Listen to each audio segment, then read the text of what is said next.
Hari ini 2 hari bulan aduan rakyat di Don Durian Tunggal bersama Yang Amat Berhormat Ketua Menteri Melaka.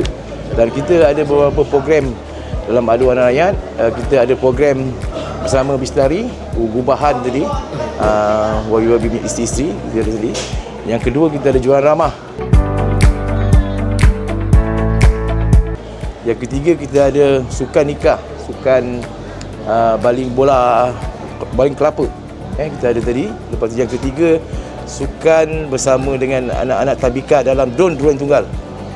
Yang keempat kita ada sukan bersama dengan OKU ataupun PDK. Hari ini lebih kurang dalam 500 orang kehadiran keseluruhan dengan aduan dengan program-program yang kita ada di sekeliling. Aduan hari ini lebih kurang ada 100 aduan lah. Durian Tunggal ni kita tengok biasanya aduan yang bukanlah isu besar-besar.